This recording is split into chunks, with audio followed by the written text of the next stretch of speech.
Assalamualaikum warahmatullahi wabarakatuh. Waalaikumsalam warahmatullahi wabarakatuh. Waalaikumsalam warahmatullahi wabarakatuh. Aduh, sudah siang ya. Ngantuk ya?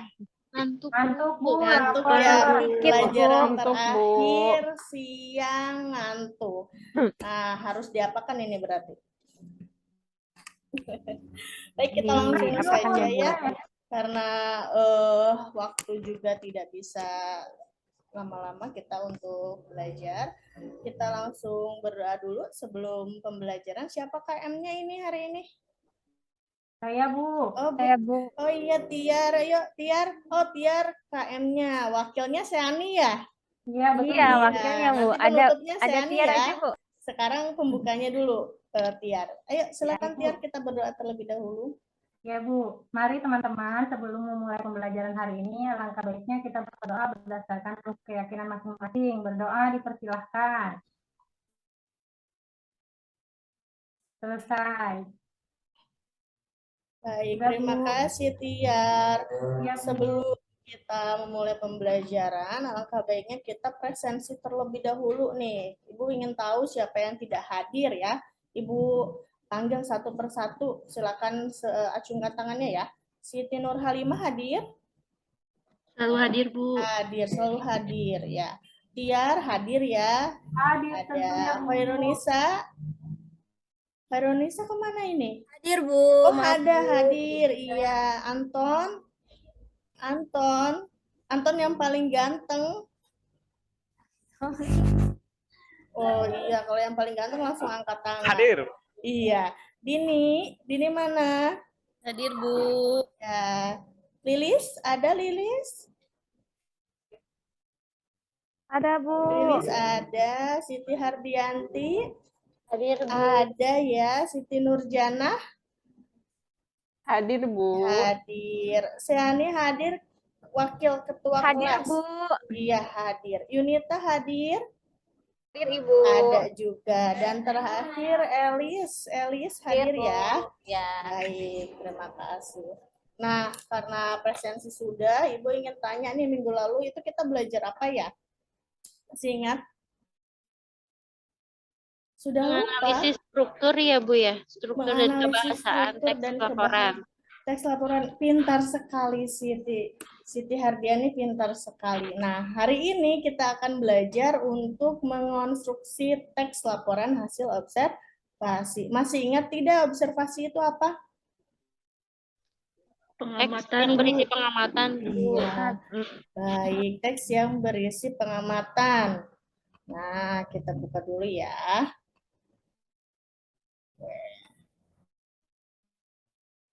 Oke, ada apa nih di sini nih? Mengamati apa nih di sini? Berita, Bu, atau mengamati sebuah benda, Bu. Mengamati sebuah benda Kabarnya. ya. Iya benar. Kalau misalnya observasi, diamatinya boleh langsung dan tidak langsung atau harus langsung saja?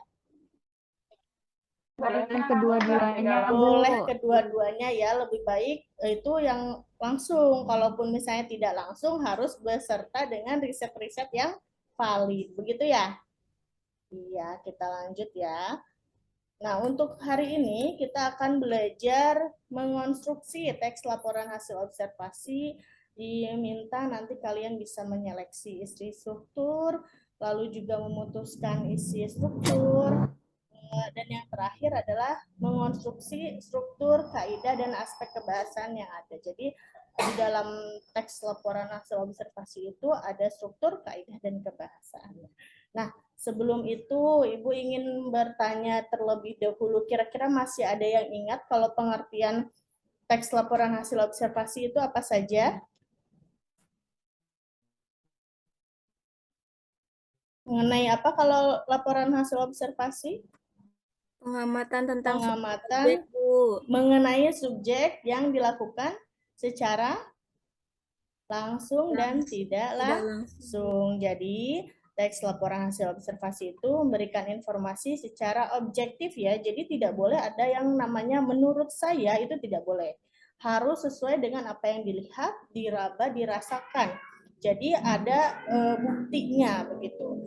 Dan faktual yang ada di lapangan sesuai hasil pengamatan yang didapat penulis. tulis. Nah, kalau strukturnya kira-kira masih ada yang ingat nih strukturnya nih?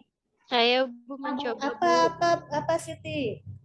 Yang pertama ada definisi umum, yang kedua deskripsi bagian, dan yang ketiga deskripsi manfaat. Iya, pintar sekali. Nah, untuk deskripsi umum, definisi umum atau deskripsi umum, itu terdapat pembukaan ya. Di dalam pembukaan ini harus berisi informasi secara umum, garis besarnya apa, lalu deskripsi bagian, kalian bisa menuliskan rinciannya pembahasan, misal ciri fisik, setelah itu kalau benda itu bagaimana cara pakainya dan sebagainya.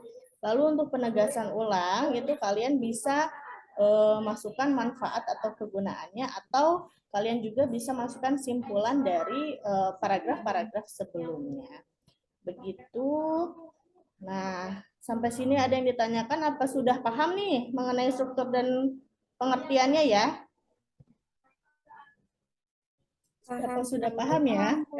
Baik. Nah, kalau untuk kaidah, kira-kira ada yang tahu tidak kalau kaidah observasi itu harus apa saja? Harus ada apa saja? Biasanya ada itu Bu, ada adalah yang kopula itu. Ya, pintar sekali Siti Nur Halimah. Dari definisi umum itu harus tercantum adalah atau merupakan. Kalaupun tidak tercantum adalah dan merupakan, itu harus ada kata-kata yang setara dengan kata dua ini. Kira-kira kata yang setara dengan adalah apa nih? Kata yaitu, apalagi? Iyalah, Bu. Iyalah. Nah, pintar sekali. Nah, selanjutnya untuk kata-kata di bagian deskripsi bagian itu dituliskan kata-kata yang lebih khusus atau lebih merinci. Misalnya di samping itu dari segi apa. Nah, jadi mencirikan bagian-bagian yang ada di dalam teks tersebut. Baik, selain kaidah itu, yang harus diperhatikan juga adalah aspek kebahasaannya. Masih ingat tidak nih? Ibu panggil nih ya satu-satu kalau misalnya masih belum ingat. Kalau verba artinya adalah kata kerja. Kira-kira dalam contoh ini nih, kata kerjanya di mana nih? Pintar sekali. Kalau nomina apa nih nomina? Kata benda. Kata benda. Kira-kira dalam contoh aku membaca buku, bendanya yang mana ini? Buku. Pintar sekali. Untuk konjungsi ya, kata hubung. Buku yang kubaca. Kata hubungnya yang mana nih? Yang. Benar. Adverbia nih, kata keterangan. Contoh kalimatnya, Ana sangat baik. Kira-kira keterangannya di mana? Baik, sangat baik. Adverbia sangat. Ya, sangat. Ya, benar. Adjektiva, kata sifat. Kira-kira dalam contoh Merkin, anak yang rajin. Yang mana nih sifatnya? Rajin. Rajinnya yang sifatnya. Benar sekali. Aduh, sudah hebat sekali ya bisa menentukan. Setelah itu kalimat simplex. Kalimat simplex berarti kalimat yang tunggal. Kalau kalimat tunggal harus ada apa saja? Subjek, predikat. Minimal itu ya. Minimal itu. Coba, berarti di sini Ratih membaca buku. Subjeknya siapa? Ratih membaca predikat. Buku objek. Karena kalau bukunya menjadi subjek bisa ya. Kalau objek kan menjadi subjek, predikatnya menjadi pasif. Iya. Kalimat kompleks itu kalimat majemuk yang minimal verbanya harus ada dua. Di dalam kata ini, di kalimat ini, aku pergi ke pasar, koma. Sedangkan dia pergi ke rumah. Predikatnya yang mana? Pergi, Bu. Pergi ya, dua-duanya pergi. Kalau misalnya ibu hilangkan sedangkan, boleh atau tidak? Tidak. Kalau ibu Harus ada konjungsi. Harus ada Harus ada konjungsi. konjungsi. Ya, aduh, pintar sekali, hebat sekali ya, bisa menentukan. Nah, sekarang sebelum kalian mengonstruksi teks, Ibu ingin lihat apakah kalian bisa membedakan antara struktur yang ada di dalam contoh ini. Di sini Ibu sudah menyiapkan 2 contoh sebenarnya ya. Nanti kita lihat apakah video ini bisa terdengar oleh kalian atau tidak. Kalian amati apakah video ini terdapat struktur dan kaidah yang sesuai dengan teks laporan hasil observasi atau tidak. Ya, silakan. Terdengar? Kurang jelas, Bu. Tidak terdengar, Bu. Tidak terdengar. Kurang jelas, Ibu. Tidak terdengar? Tidak terdengar? Belum, Bu. Belum. Diulangi ya, kalau tidak terdengar, terpaksa kita hanya menggunakan teks saja.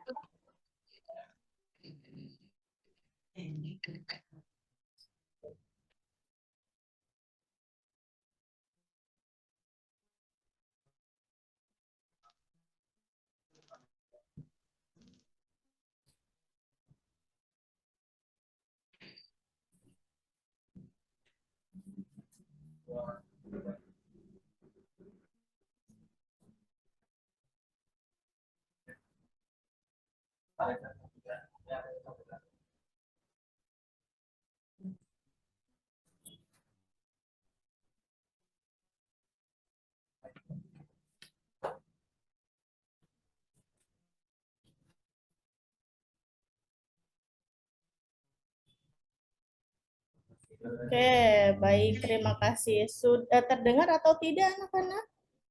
Tidak terdengar. Tidak terdengar. Baik, kalau begitu kita pakai contoh teks yang ada saja ya untuk mengingat kembali bagaimana sih teks laporan hasil observasi itu. Nah, karena ini bentuknya teks, jadi Ibu minta salah satu dari kalian untuk membaca per satu paragraf. Ibu panggil ya satu siswa ya untuk membaca. Tolong kepada Dini. Dini ada, Dini? Dini ada? Ada, Ibu. Dini tolong bacakan paragraf pertama, Dini.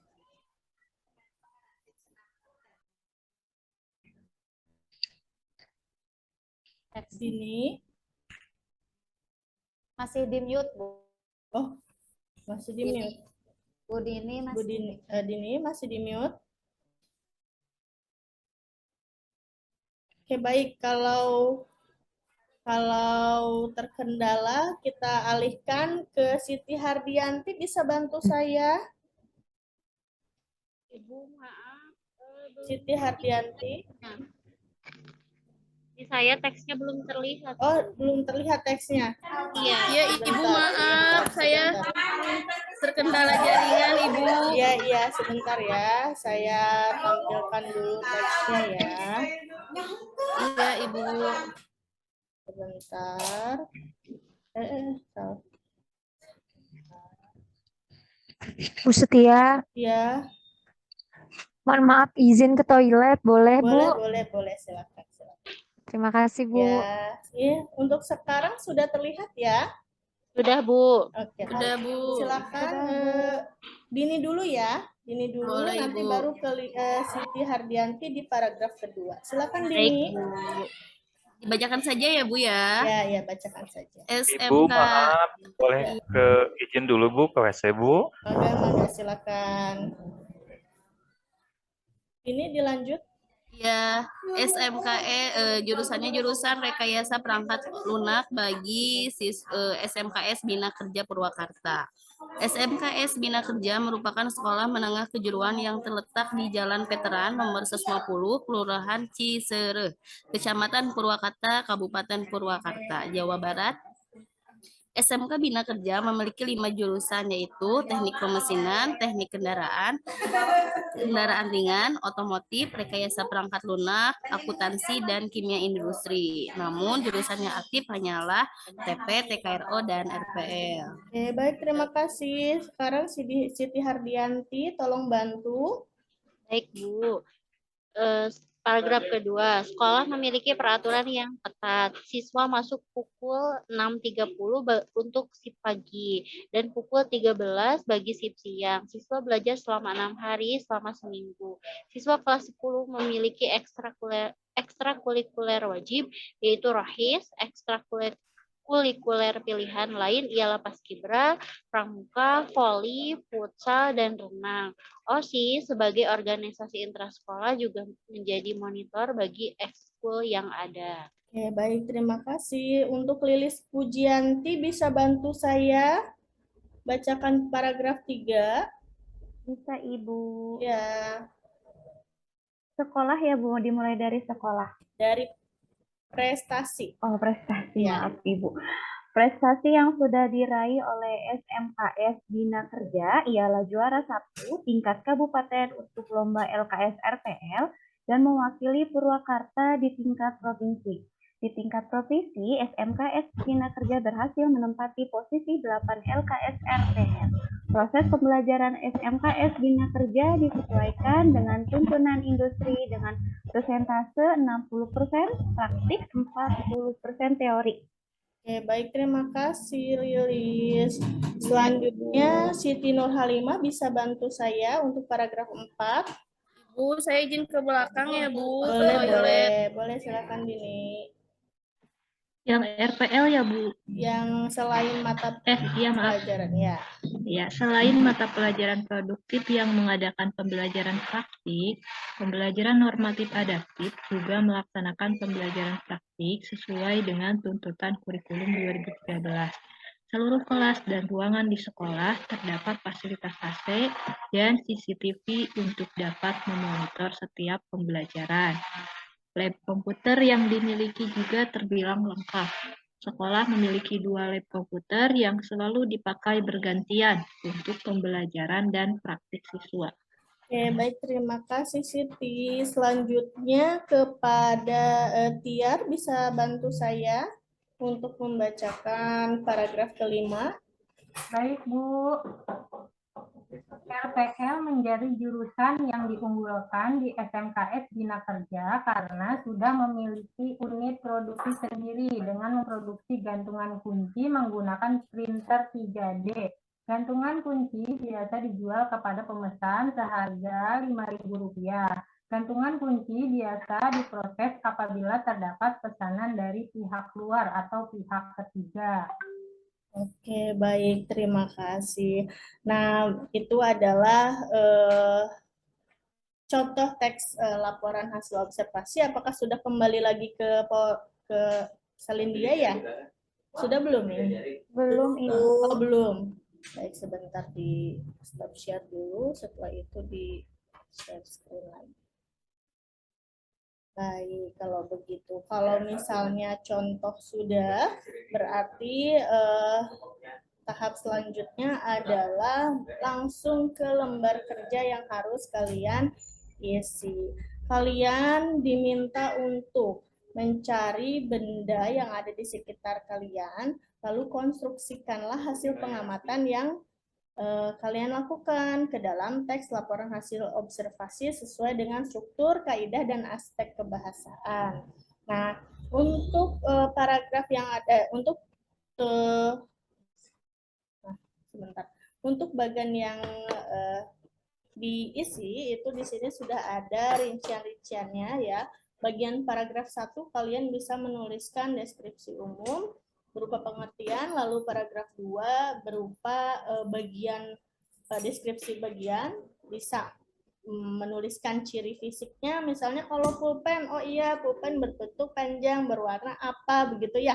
Jadi bisa disesuaikan dengan apa yang kalian lihat dan kalian raba, oh iya di samping-sampingnya ada gerigi yang kasar, misalnya seperti itu. Lalu untuk paragraf 3 kalian bisa menuliskan kegunaannya. Oh iya, pulpen berguna untuk menulis. Selain itu juga bisa dilakukan untuk apa-apa dan sebagainya. Lalu untuk paragraf 4 itu kalian bisa menjelaskan jenis dan juga harga. Karena kan pulpen tidak hanya satu jenis ya, ada pulpen yang cair, ada juga pulpen yang tidak cair. Lalu di paragraf 5 saya minta kalian untuk menyimpulkan atau ditegaskan kembali bagian-bagian yang mungkin bisa disampaikan. Bisa juga kalian menjelaskan hal-hal yang ada di paragraf 1 sampai 4 yang bagian penting, atau kalian bisa menuliskan kembali manfaat-manfaat apa yang mungkin belum tersampaikan di paragraf 1 sampai 4. Begitu, semuanya sudah paham? Paham, Bu. Paham ya? Bendanya apa saja boleh, Bu? Ya, Bendanya apa saja boleh, Bu? boleh apa saja. Kalian ingin menuliskan mengenai buku, boleh. Kalian menuliskan mengenai pulpen, pensil, dan sebagainya, silakan. Nanti di akhir kita akan lihat apakah yang kalian buat sesuai dengan struktur dan kaidahnya atau tidak. Begitu, silakan saya beri waktu selama 20 menit ya. Ya, Ibu. Ya, silakan.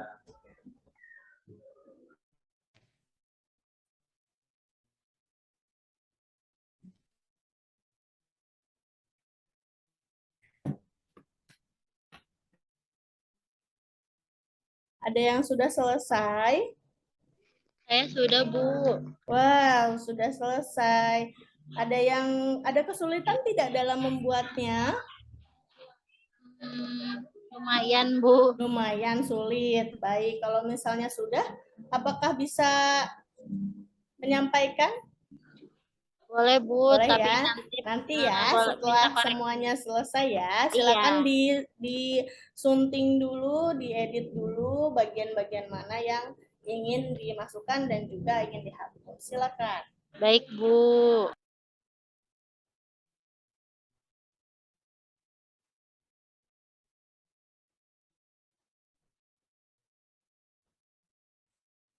Baik, waktunya sudah habis ya. Waktunya sudah habis. Kira-kira siapa yang ingin mencoba untuk menyampaikan hasil tulisannya mengenai observasi yang sudah dilakukan? Silakan acungkan tangannya. Saya boleh. Boleh, Siti Nurjana, silakan. Saya akan mencoba memaparkan yang paragraf 1, yaitu tentang pengertian atau deskripsi umum. Saya mengobservasi laptop ya. Laptop merupakan salah satu jenis komputer yang bisa dibawa kemana-mana. Laptop berbeda dengan komputer yang harus dipasangkan dengan CPU. Selain itu, laptop juga memiliki bentuk yang lebih sederhana. Itu untuk bagian paragraf satunya, Paragraf 1. Bu. Ya. Lalu paragraf 2 bisa dilanjutkan saja. Oh, baik.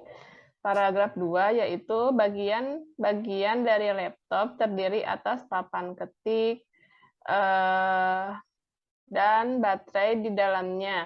Laptop memiliki fitur yang sama dengan komputer, namun laptop tidak dapat menggunakan aplikasi yang memiliki memori besar. Kemudian, paragraf 3, laptop sangat bermanfaat bagi manusia. Manfaat laptop sebagai sarana komunikasi, mempermudah pekerjaan manusia, serta media untuk bekerja dan belajar. Selain itu, penggunaan laptop juga dapat dilakukan di mana saja dan kapan saja. Itu, Bu. Dilanjut? Dilanjut saja sampai Harga- akhir. Iya, harga laptop berbeda sesuai dengan kelebihan yang terdapat di dalamnya. Merek laptop pun mempengaruhi harga laptop. Merek Acer dan Asus dibanderol dengan harga 3,5 sampai 4,5 juta. Laptop ialah alat komunikasi yang dibuat lebih sederhana. Laptop dapat dipakai di mana saja dan kapan saja. Harga laptop berbeda tergantung dengan kelebihannya masing-masing. Itu bagian ulasan atau kesimpulannya, Bu. Baik, sudah selesai ya?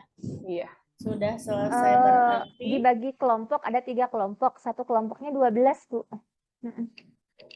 Ya, ya. Kenapa Seani? Desember. Kenapa Seani? Maaf, Bu. Maaf, Bu. Iya. Oke, sudah selesai ya.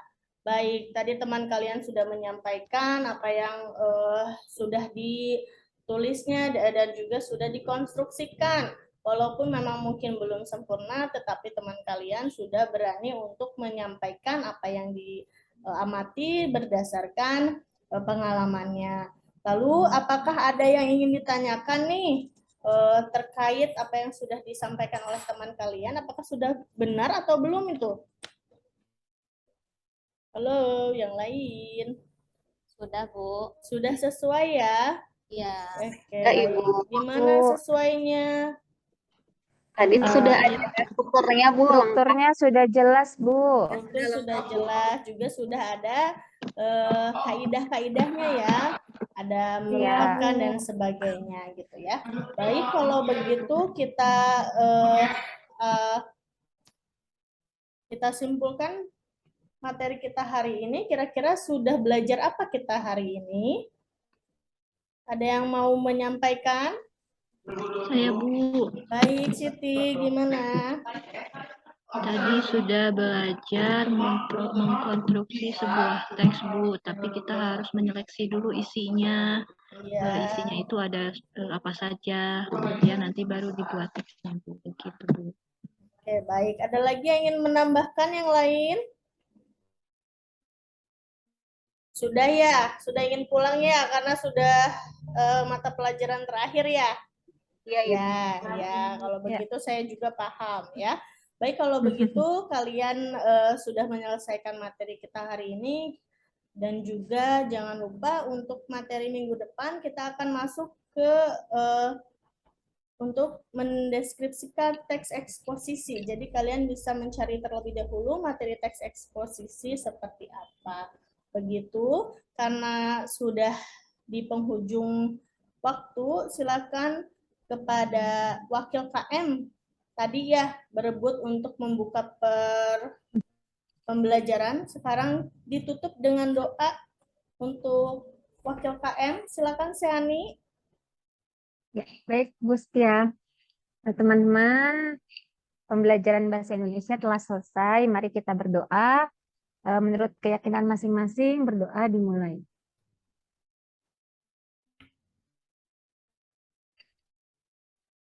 Berdoa selesai. Baik, terima kasih Ibu pamit undur diri. Wassalamualaikum warahmatullahi wabarakatuh. Waalaikumsalam warahmatullahi wabarakatuh. Terima kasih, Bu Setia. Ya.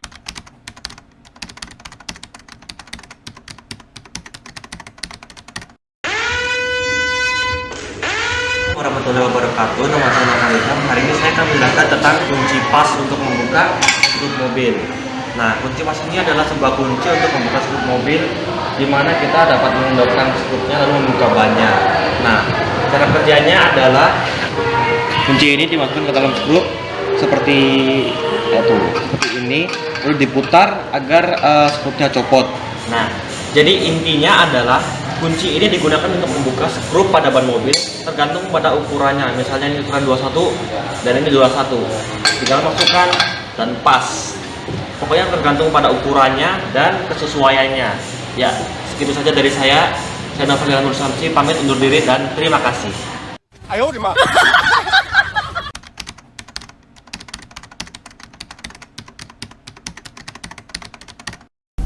Laptop merupakan salah satu jenis komputer yang bisa dibawa kemana-mana atau portable. Laptop berbeda dengan komputer yang harus dipasangkan dengan CPU. Selain itu, laptop juga memiliki bentuk yang lebih sederhana. Bagian-bagian dari laptop terdiri atas papan ketik, detikus, dan baterai di dalamnya. Laptop memiliki fitur yang sama dengan komputer, namun laptop tidak dapat menggunakan aplikasi yang memiliki memori besar. Laptop sangat bermanfaat bagi manusia. Manfaat laptop sebagai sarana komunikasi mempermudah pekerjaan manusia serta media untuk bekerja dan belajar. Selain itu, penggunaan laptop juga dapat dilakukan di mana saja dan kapan saja. Harga laptop berbeda sesuai dengan kelebihan yang terdapat di dalamnya. Merek laptop pun mempengaruhi harga laptop. Merek Acer dan Asus dibanderol dengan harga Rp3.500.000 sampai Rp4.500.000. Laptop ialah alat komunikasi yang dibuat lebih sederhana. Laptop dapat dipakai di mana saja dan kapan saja. Harga laptop berbeda tergantung dengan kelebihannya masing-masing.